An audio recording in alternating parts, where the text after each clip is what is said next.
Join Forum IS Academy, trusted by hundreds of toppers, including IS Rank 1 Shruti Sharma.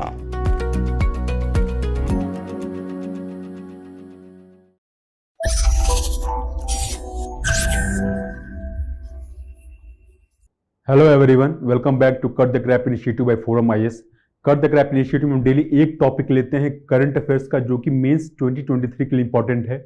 उसका 360 degree analysis करते हैं और उसका hand written content आपको provide किया जाता है। डिस्क्रिप्शन में लिंक दिया गया है forum learning Hindi Telegram channel का। उस चैनल को आप सब्सक्राइब कर लें और वहां से इस कंटेंट को डेली डाउनलोड कर लिया करें, क्योंकि जो भी डिस्कशन होता है उसका हैंड रिटन कंटेंट आपको प्रोवाइड किया जाता है। तो आप देख सकते हैं कि आज के टॉपिक का पूरा हैंड रिटन कंटेंट प्रिपेयर्ड है, इसको आप डाउनलोड कर सकते हैं आगे कभी भी रिवीजन के लिए। आज का जो टॉपिक है डिस्कशन के लिए वो है कार्बन प्राइसिंग। आईपीसीसी का जो भी लेटेस्ट सिंथेसिस रिपोर्ट निकला है, आईपीसीसी का कहना ये है कि ग्लोबल वार्मिंग, अगर हम प्री इंडस्ट्रियल लेवल की बात करें तो हमारा जो वातावरण है वो गर्म हो चुका है 1.1 डिग्री सेल्सियस तक। और पेरिस एग्रीमेंट क्या कहता है? पेरिस एग्रीमेंट ये कहता है कि जो वातावरण का तापमान है, जो ग्लोबल वार्मिंग है, उसको 2.5 to 3 डिग्री सेल्सियस तक हमें लिमिट करना है, तभी जाके हम जो एक्सट्रीम ऑफ क्लाइमेटिक इवेंट्स हैं उसको रोक पाएंगे। उसके लिए क्या चाहिए? आईपीसीसी का कहना यह है कि अगर हमें 2030 तक हमें जो एमिशंस हो रहे हैं उसमें काफी ज्यादा उसमें कटौती करनी पड़ेगी। तो अगर कार्बन एमिशंस को कम करना है, रिड्यूस करना है, तो उसके क्या क्या उपाय हैं, उसके टूल्स क्या क्या हैं? उसका टूल्स जितने भी हैं उसमें एक कॉमन डिनोमिनेटर ये है कि जितने भी जो भी कार्बन एमिशन हो रहा है उसके ऊपर कॉस्ट लगाया जाए। कॉस्ट कैसे लगेगा उसको हम देखेंगे, ठीक है। अभी तक जितना भी इन्वायरमेंट का डिस्ट्रक्शन हो रहा है, लेट्स से कि अगर एयर पॉल्यूट हो रहा है, ठीक है, फॉरेस्ट खत्म होते जा रहे हैं, तो अभी तक कोई कॉस्ट नहीं है एयर के पॉल्यूशन पे, फॉरेस्ट के डिफॉरेस्टेशन पे कोई कॉस्ट नहीं है। जरूरी ये है कि कार्बन एमिशंस पे कॉस्ट लगाया जाए। अब देखें कार्बन प्राइसिंग क्या हो सकता है, क्या क्या टूल्स हैं। पहला टूल है कि डोमेस्टिक जितना भी एमिशन हो रहा है डोमेस्टिकली, उस एमिशन पे टैक्स लगाया जाए, यानी कार्बन टैक्स। तो अगर कहीं कोल का माइनिंग हो रहा है, कोई इंडस्ट्री, फॉर एग्जांपल अगर आयरन स्टील इंडस्ट्री है, वो कार्बन का यूज कर रही है, कोल का यूज कर रही है, कार्बन एमिट कर रही है, तो उसके ऊपर टैक्स लगाया जाए। एक ये तरीका हो सकता है। दूसरा तरीका जो काफी पॉपुलर हुआ है पिछले लगभग 15 से 20 सालों में, वो है इमिशन ट्रेडिंग सिस्टम का। Emission trading system European union में है, चाइना में है, ठीक है, इंडिया में भी अब होने वाला है। एनर्जी कंजर्वेशन अमेंडमेंट बिल 2022 में लोकसभा में बिल आया था, बिल में बात की गई है कार्बन ट्रेडिंग सिस्टम का। तो इंडिया में भी ये सिस्टम अब आने वाला है। तीसरा टूल है कि जितना अभी हम इंपोर्ट कर रहे हैं, इंपोर्ट के कोई भी गुड्स अगर हम इंपोर्ट कर रहे हैं, उसमें जितना भी कार्बन कंटेंट है, उस कार्बन कंटेंट के आधार पे वहां पे जो टैक्स है उस पर लगाया जाए। मीन्स जैसे हम कस्टम ड्यूटी लगाते हैं, उसी तरह से इंपोर्ट टैरिफ लगाया जाए किस पे? जो कार्बन कंटेंट है इंपोर्टेड गुड्स का, उस पे। तो पहले हम ये देखेंगे कि जो डोमेस्टिक कार्बन टैक्स है वो कैसे लगेगा, क्या क्या उसके एडवांटेजेस हैं। देखें, जैसे मैंने आपको समझाया कि डोमेस्टिक कार्बन टैक्स का मतलब ये है कि हमारे यहाँ जितने भी उद्योग हैं जो कार्बन एमिट कर रहे हैं, उनके ऊपर टैक्स लगाया जाए। जितना वो एमिशन कर रहे हैं उसके प्रोपोर्शनेट उनके ऊपर टैक्स लगाया जाए, ठीक है। तो अभी तक दुनिया भर में कुछ 46 कंट्रीज ऐसी हैं जिन्होंने कार्बन एमिशन पर टैक्स लगा रखा है। अगर हम उसमें जो प्रोमिनेंट कंट्रीज हैं, जैसे कि साउथ कोरिया हुआ, ठीक है, साउथ कोरिया, फिर जापान, इन्होंने लगाए हुए हैं टैक्स। लेकिन इन्होंने जब टैक्स लगाए हुए हैं, ये उस प्रोपोर्शन में नहीं है जिस प्रोपोर्शन में एमिशंस हो रहे हैं। अभी जो एवरेज पूरी दुनिया में जितने भी कार्बन टैक्स लगे हैं उनका अगर एवरेज निकाला जाए तो वो $6 पर टन ऑफ कार्बन एमिटेड उस पर लगा हुआ है, ठीक है। तो जरूरी ये है कि जो पॉल्यूशन का लेवल है उसके प्रोपोर्शनेट अमाउंट पर टैक्स लगाया जाए। आईएमएफ का कहना यह है, इंटरनेशनल मॉनेटरी फंड का, कि जो मेजर एमिटिंग इकोनॉमीज हैं, यूएस है, यूरोप है, चाइना है, इंडिया है। तो यूरोप चूंकि एक संघ है, वो अगर हम इंडिविजुअल कंट्रीज की बात करें तो सबसे बड़ा एमिटर है चाइना, फिर है यूएस, और इंडिया एक डिस्टेंट थर्ड में आता है, क्योंकि इंडिया का जो पर कैपिटा एमिशन है वो काफी कम है compare to US and China. IMF ने कहा है कि जो यूएस, चाइना और इंडिया में कार्बन टैक्स होना चाहिए वो $75, $50 और $25, यानी कि इंडिया में जो टैक्स होना चाहिए वो $25 होना चाहिए। और अगर ऐसा होता है तो 2030 तक जो ग्लोबल एमिशन हो रहा है उसमें हम 23% का रिडक्शन कर सकते हैं। ग्लोबल एमिशंस में 23% का रिडक्शन हो सकता है, ऐसा कहना है IMF का। अब अगर ऐसा टैक्स लगता है तो क्या उसके बेनिफिट्स हो सकते हैं? पहली बात तो यह है कि अगर टैक्स लगेगा तो कार्बन एमिशन कम करने की कोशिश की जाएगी। हो सकता है जो इंडस्ट्रीज हैं वो एनर्जी एफिशिएंट सिस्टम लगाएं अपने यहां, उससे क्या होगा, कार्बन एमिशंस कम होंगे। कार्बन कैप्चर का सिस्टम लगाया जाएगा कि जहां से उनका एमिट हो रहा है वहीं से कार्बन को कैप्चर कर लिया जाए और उसको सेफली डिस्पोज किया जाए। ये पहला एडवांटेज है उसका। दूसरा एडवांटेज है कि रेवेन्यू जनरेट होगा उससे।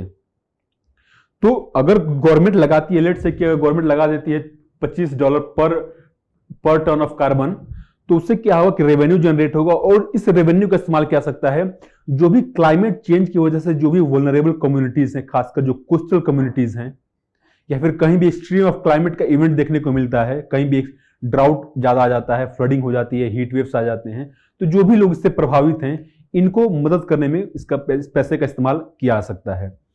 तीसरा और सबसे बड़ा एडवांटेज ये है कि अगर आप टैक्स लगा देंगे तो जो भी इंडस्ट्रीज एमिट करती हैं कार्बन, वो कॉन्शियस हो जाएंगी और वो क्या आप करेंगे कि जो रिन्यूएबल एनर्जी है उसमें अपना इन्वेस्टमेंट करेंगे। तो रिन्यूएबल एनर्जी में जो इन्वेस्टमेंट है अब वो अट्रैक्टिव हो जाएगा, क्योंकि अपना जो एमिशन का कॉस्ट है उनका वो बचेगा वहां पे।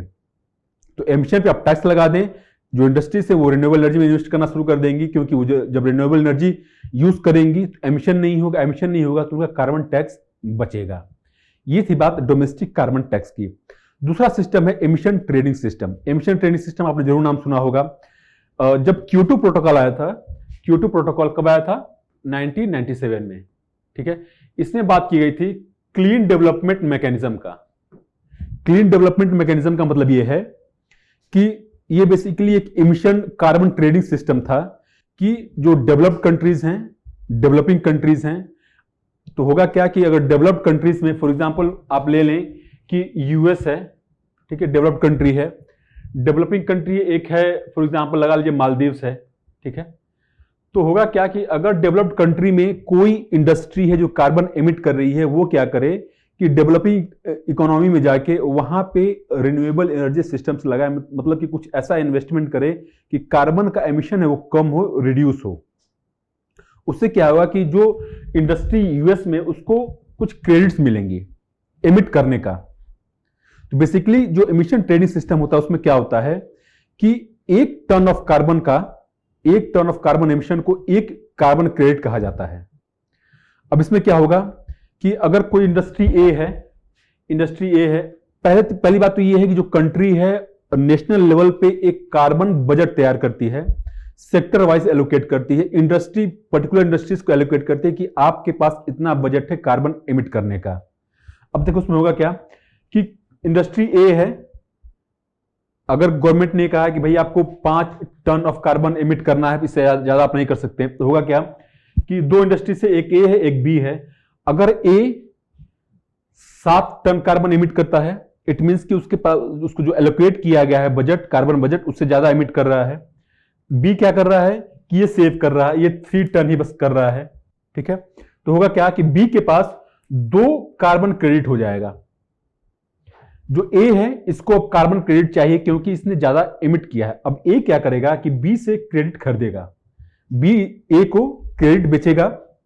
तो होगा क्या कि ये एक तरह का ट्रेडिंग मैकेनिज्म है, एक क्रेडिट खरीद सकता है, बी बेच सकता है। तो तमाम इंडस्ट्रीज हैं, कोई किसी को ज्यादा एमिशन करना है, कोई एमिशन कम कर रहा है, एनर्जी कंजर्व कर रहा है, उसके पास क्रेडिट अवेलेबल है। तो ये जो क्रेडिट है ये मार्केट लेवल पर ट्रेड किया जाता है।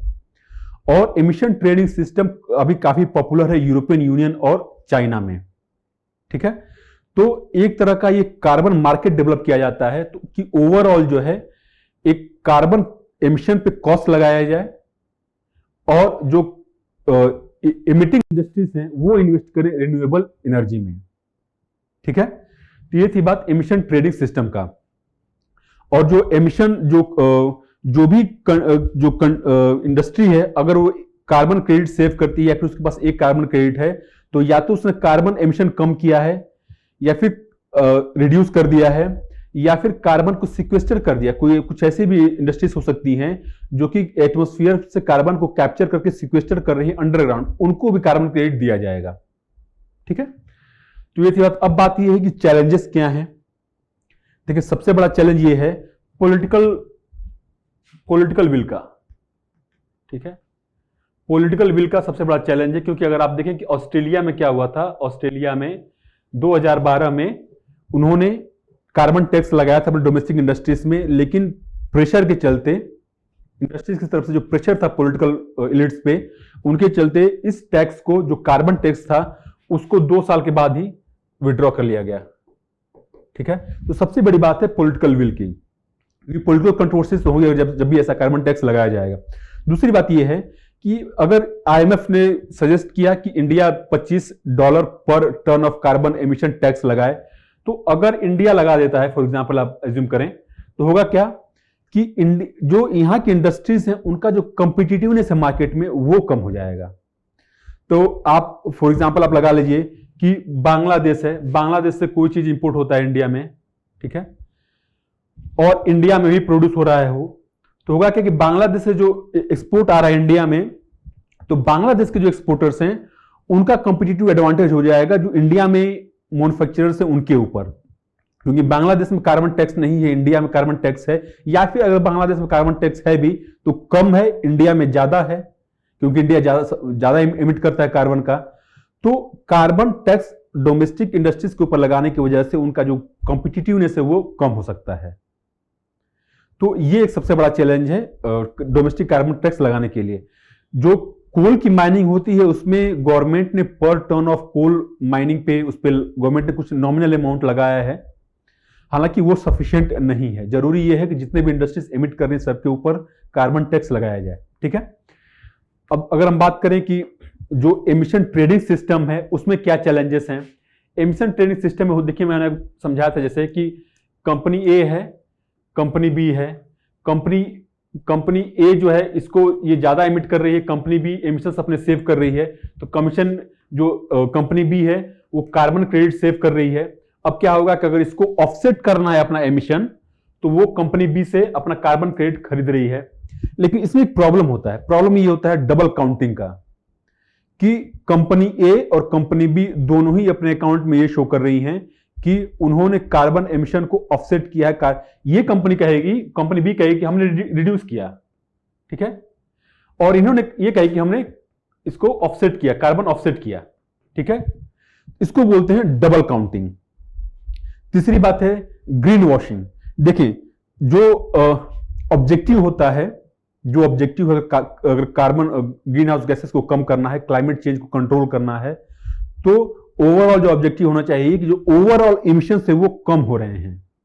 लेकिन ऐसा नहीं हो रहा है। आप देखिए कि इमिशन ट्रेडिंग सिस्टम में एमिशंस तो हो रहे हैं, बस यही हो रहा है कि जो कंपनी है अगर ज्यादा वो एमिट कर रही है, वो कार्बन क्रेडिट मार्केट से खरीद ले रही है।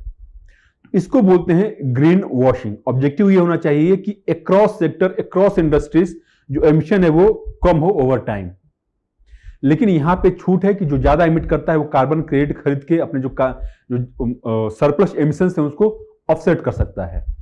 ठीक है, और जो तीसरा मैंने आपको शुरू में चैलेंजेस बताया था कि पॉलिटिकल विल का, कि चैलेंजेस हो सकते हैं पॉलिटिकल, जो पॉलिटिकल एग्जीक्यूटिव है उसके ऊपर प्रेशर हो सकता है कि डोमेस्टिक टैक्स को लगाया ही ना जाए। और जो तीसरा टूल था वो मैंने आपको बताया कि इंपोर्ट पे, हालांकि अगर इंपोर्ट पे कोई लगाता है तो मे बी वो मामला WTO में चला जाए, क्योंकि WTO कहीं भी कार्बन टैक्स की बात नहीं करता। तो ये कुछ चैलेंजेस हैं। ठीक है, कंक्लूजन हम ये कह सकते हैं कि अगर जितने भी मेजर एमिटर्स है दुनिया भर में, मेजर एमिटर्स कौन है? US है, चाइना है, यूरोप है, जापान है, रशिया है, इंडिया है। इनको अगर हम ऐड कर दें इनके एमिशंस को, तो ये सब मिला के मोर देन 70% कार्बन एमिट करते हैं।